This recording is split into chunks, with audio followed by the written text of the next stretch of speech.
Good morning. I'm Lee Jamison, and this is the 257th installment of the Bible in a Year. Today's readings include Proverbs 19 through 21 and 2 Corinthians chapter 7.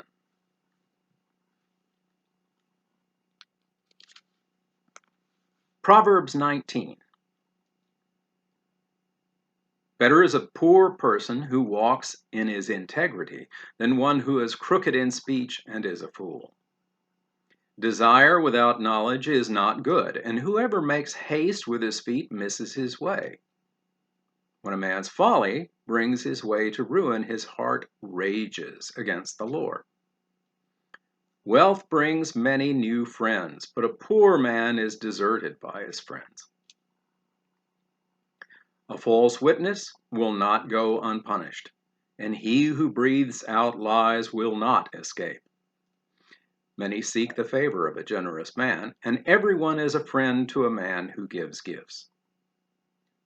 All a poor man's brothers hate him. How much more do his friends go far from him? He pursues them with words, but does not have them. Whoever gets sense loves his own soul. He who keeps understanding will discover good. A false witness will not go unpunished, and he who breathes out lies will perish. It is not fitting for a fool to live in luxury, much less for a slave to rule over princes. Good sense makes one slow to anger, and it is his glory to overlook an offense. A king's wrath is like the growling of a lion, but his favor is like dew on the grass. A foolish son is ruin to his father, and a wife's quarreling is a continual dripping of rain. House and wealth are inherited from fathers, but a prudent wife is from the Lord. Slothfulness casts into a deep sleep, and an idle person will suffer hunger. Whoever keeps the commandment keeps his life. Whoever despises his ways will die.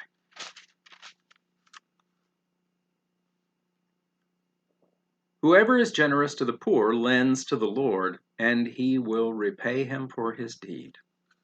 Discipline your son, for there is hope. Do not set your heart on putting him to death. A man of great wrath will pay the penalty, for if you deliver him, you will only have to do it again. Listen to advice and accept instruction, that you may gain wisdom in the future.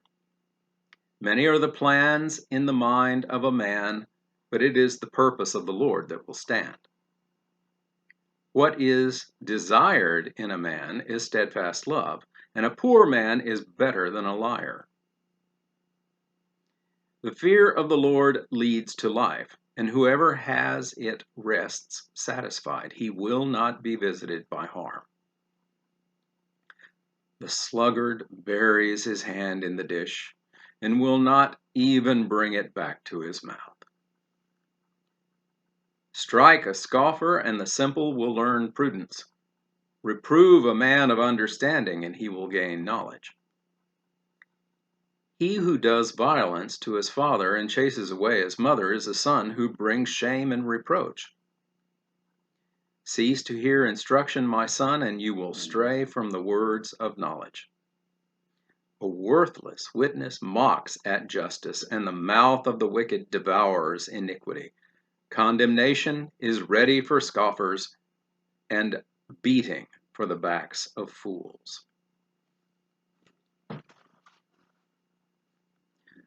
Proverbs 20.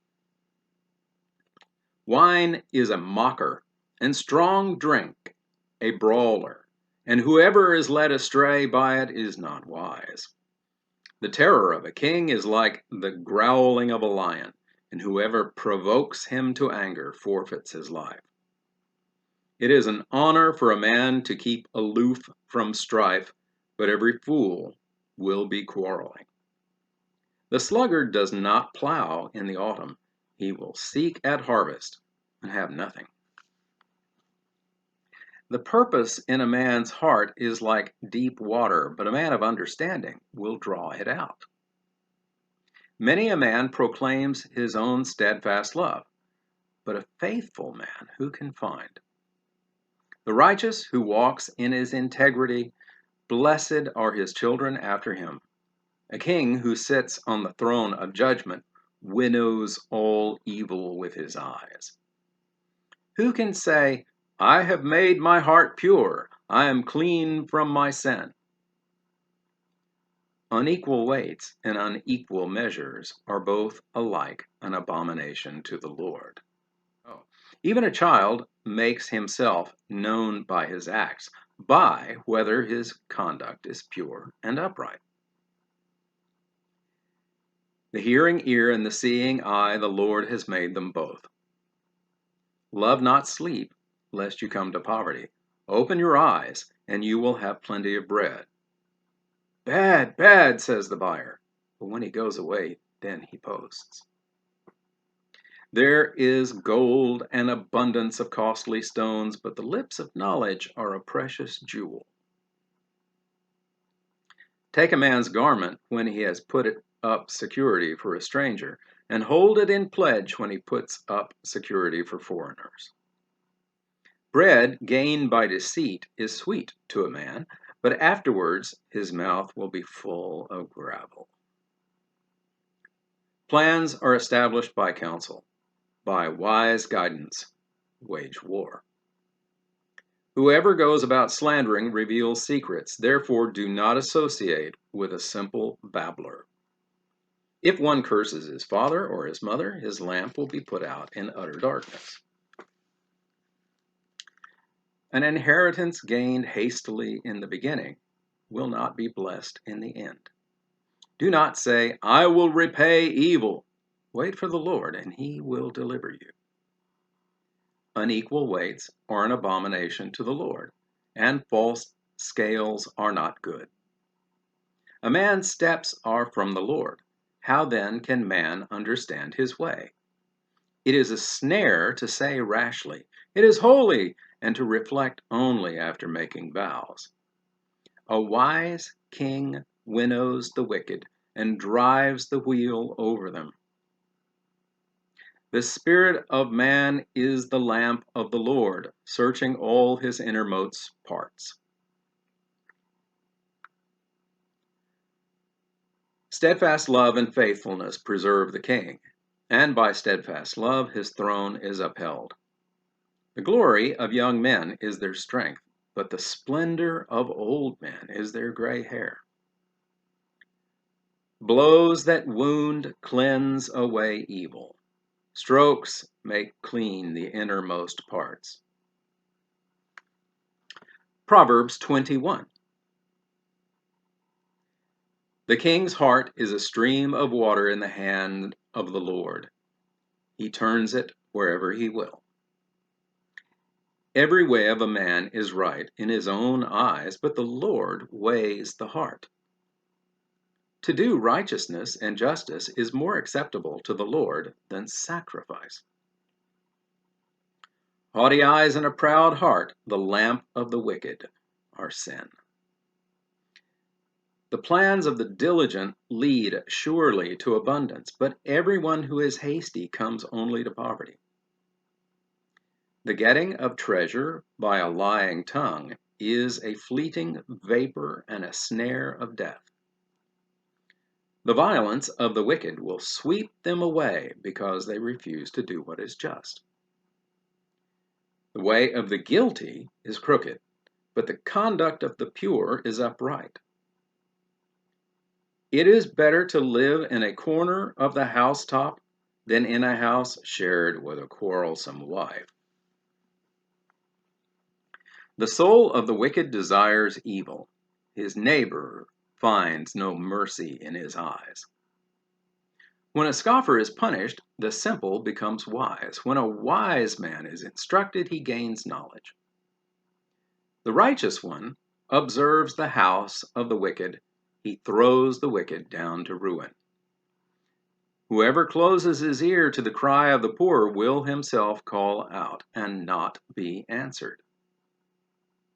A gift in secret averts anger, and a concealed bribe strong wrath. When justice is done, it is a joy to the righteous, but terror to evildoers. The one who wanders from the way of good sense will rest in the assembly of the dead. Whoever loves pleasure will be a poor man. He who loves wine and oil will not be rich.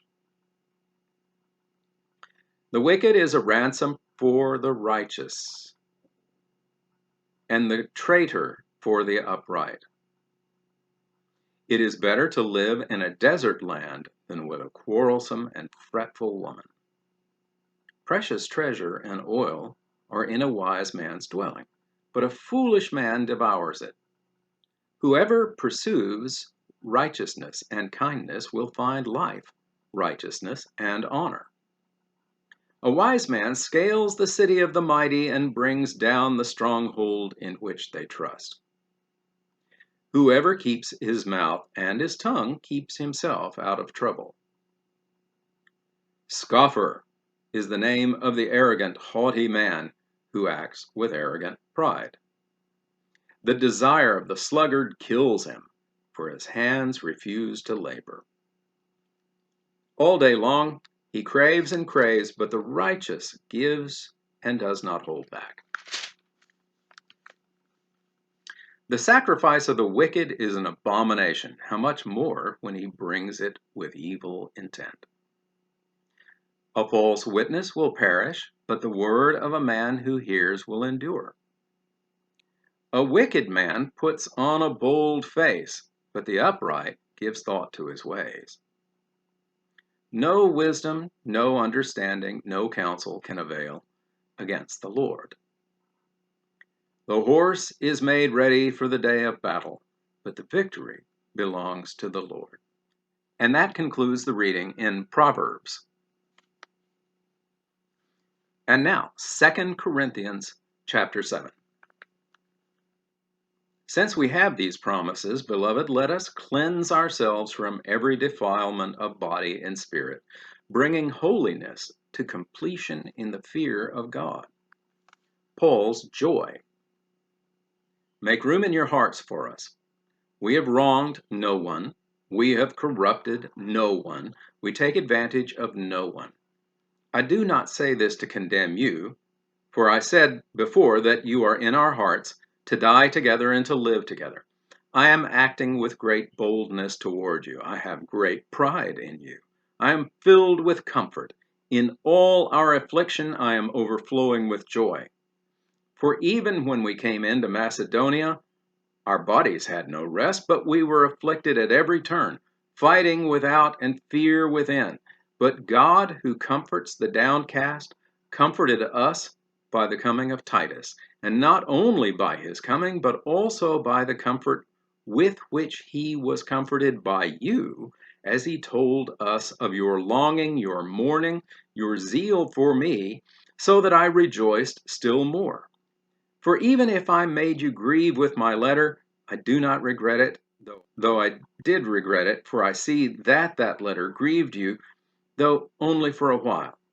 As it is, I rejoice, not because you were grieved, but because you were grieved into repenting. For you felt a godly grief, so that you suffered no loss through us. For godly grief produces a repentance that leads to salvation without regret, whereas worldly grief produces death. For see what earnestness this godly grief has produced in you, but also what eagerness to clear yourselves, what indignation, what fear, what longing, what zeal, what punishment. At every point you have proved yourselves innocent in the matter. So although I wrote to you, it was not for the sake of the one who did the wrong, nor for the sake of the one who suffered the wrong, but in order that your earnestness for us might be revealed to you in the sight of God. Therefore, we are comforted. And besides our own comfort, we rejoiced still more at the joy of Titus, because his spirit has been refreshed by you all. For whatever boasts I made to him about you, I was not put to shame. But just as everything we said to you was true, so also our boasting before Titus has proved true. And his affection for you is even greater, as he remembers the obedience of you all, how you received him with fear and trembling. I rejoice because I have perfect confidence in you. And that concludes the reading in 2 Corinthians. Thank you for watching this video all the way to the end. To gain a wider audience for this series of videos, I ask a few favors of you. First, please like the video and subscribe to the channel. You can also click on a bell icon, and that will make sure that you receive notifications when new videos come out. Then, if you have comments or questions, even if they're critical, I want to hear from them. Be civil, of course. The YouTube algorithm rewards videos that receive audience participation. So I appreciate your input. You are a part of this channel as well. Thank you, and have a blessed day.